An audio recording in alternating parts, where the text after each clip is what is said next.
dore cya cyana twishyuriye ngo apfe ari ku Gisenyi, hari umugore nahuye nawe aravuga ati ujya uri hano uri gucuranga nta nubwo urapfa.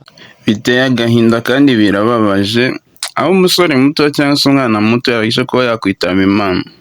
Muramuzi cyane cyangwa se yamenyekanye cyane ku mbuga nkoranyambaga aho yagendaga akusanyirizwa amafaranga kugira ngo aturuke mu Bwongereza aze mu Rwanda, igihe batangazaga yuko asigaje igihe kitarengeje amezi 3 ngo arangize kuba yakwitaba Imana. Murabizi ko ni ibintu byabayeho, DJ Dizzo bagenda bamuteranyiriza amafaranga mu buryo bwinshi bugiye butandukanye kugira ngo abashe kuba yaza mu Rwanda, aze gupfira mu Rwanda, bitewe n'uko ku mbuga nkoranyambaga byari byakomeje kugenda bitangazwa. Icyaje kuba cyaba nuko DJ Dizzo yaje kuba abaho ntiyitaba Imana muri cya gihe bari bavuze, ndetse arinze igihe kirengejeho umwaka. Nibwo DJ Dizzo batangiye kugenda bavuga ati se uyu nguyu ni scam yaduskaminze cyangwa se ubu ni ubujura bakoze byandi byo ku mbuga nkoranyambaga, kuko bamuteranyije miliyoni 9 kandi akaba atarapfuye. Ndetse nk'uko ugiye byiyumvira muri ako kavido tugiye tubanza tubajije kuba twabasha tubanze kuba twacishaho, nawe yagiye abyivugira avuga ati bari bazi yuko ndapfa, bari bazi ko nkwiye kuba napfa, none ngo ndengeje umwaka. Benshi bakomeje bavuga ati uyu muginga yatuririye amafaranga, bavuga ibintu byinshi bigiye bitandukanye ati wariye amafaranga y'Abanyarwanda.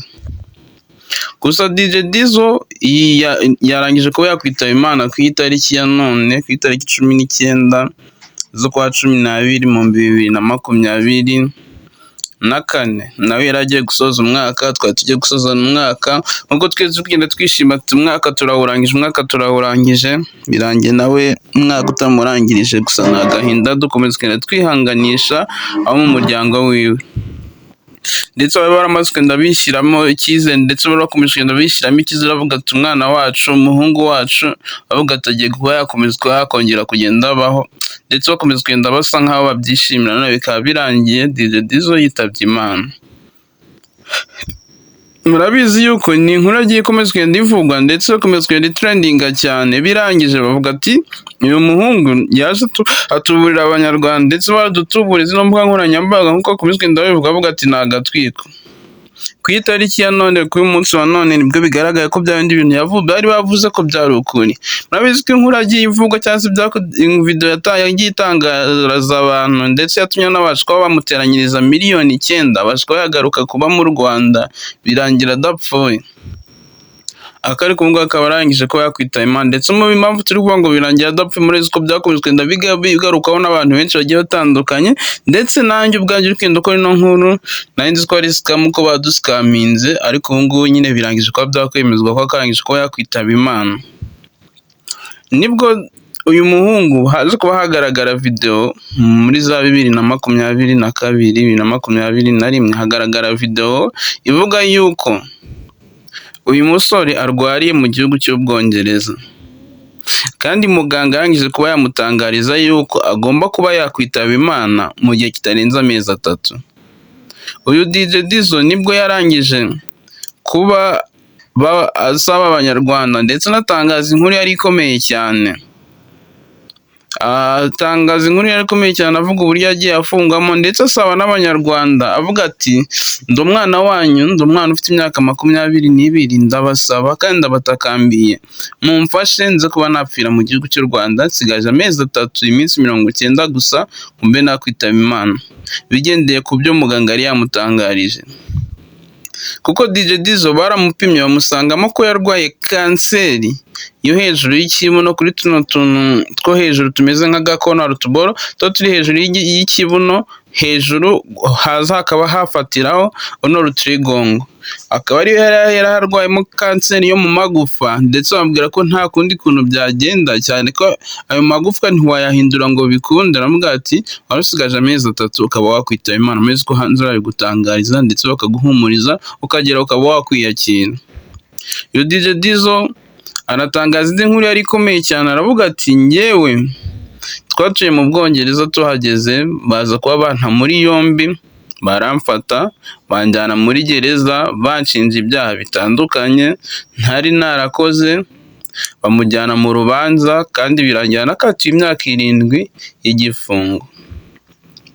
nibwo yaje kuba yarangiza kuba yava muri gereza. Arangije kuba yava muri gereza bitewe n'ubuzima bubi n'ibiki byose yagiye acamo, bamupimye basanga afite ikibazo cyo mu rutirigongo cy'iyo kanseri imaze kuba nababwira. Kumva ni umuhungu wabaye mu buzima bubi, ni umuhungu wabaye mu buzima buri wese atabasha kuba yakunda, mbese ubuzima bwari bubi birengeje urugero. Nibwo buzima uyu muhungu yagiye abamo, avuga ko yaciye mu buzima bubi cyane, bubi burengeje urugero. Nyuma yo gufungwa, afunguwe akomeza akazi kiwe k'imiziki, nibwo baje kuba bamubwira ati rero uzapfa. Arangije abanyarwanda tumuteranyiriza amafaranga, nanjye babwira ndimo. Araza agera mu gihugu cy'u Rwanda. Arangije kuba yagera mu gihugu cy'u Rwanda, bamuhereza icyemezo n'udufaranga twamufasha muri ya minsi, ndetse n'imiryango ye bakomeza kugenda babasha kuba bamwitaho. Arangije kuba yashyika mu gihugu cy'u Rwanda aturutse mu Bwongereza. Turategereza ati twese twategereje tubizi neza, tuvuga ati nyuma y'iminsi 90 uyu muhungu wacu twateranyirije, ndetse tuzongera tumuteranyirize, kandi tujyewe twajya kumuherekeza natwe abanyamakuru, niko tuba twangije kuba twabyisetingamo. Cyagiye kiba kirageze, turavuga ati rero bishobora kuba wenda ari agahe gatoya, igenda igihe kiraza kugira akaba yapfa. Mubyumve neza, ntabwo ari uko twari dushaka ko umuntu yapfa, ni uko aricyo cyizere barangije kuba baduhereza. Arangije nabwo ntibyaba, amezi ukwezi kwa mbere kurashira, ukwa kabiri, kwa gatatu, kwa kane, kwa gatanu, abantu batangira kuvuga ati rero aya mafaranga twatanze buno ubutubuzi bukomeza kugenda bubera ku mbuga nkoranyambaga, baraduskaminze pe.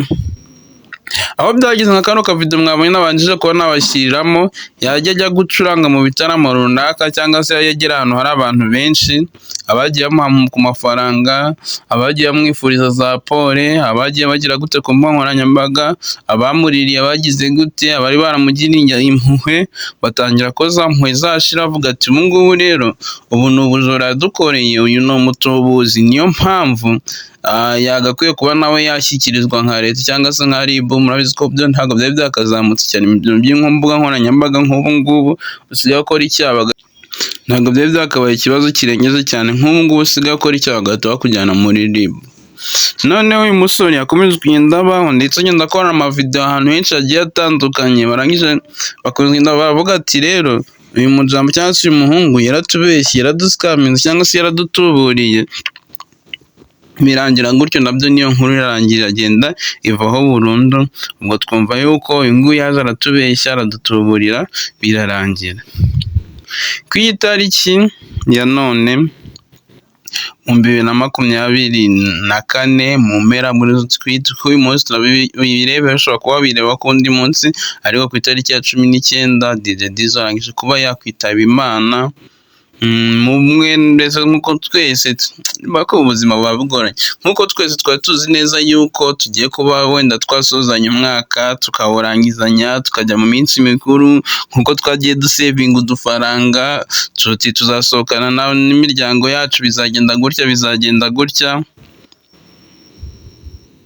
Nk'uko nyine twese twari tuvuga ati 2024 turayisoje, 2025 tuyinjiyemo, dutangiye kuvuga ati wenda uyu mwaka ntiwagenze neza, dutangiye gutegura plan cyangwa se indi mishinga y'undi mwaka, dutangiye kuba twakwiha imihigo, tuvuga ati ibyo tutesheje cyangwa se ibyo twesheje dukomeze tuzamukane kugenda turenzaho turushaho. Nawe yarangije kuba yakumva ko ubuzima bugihari.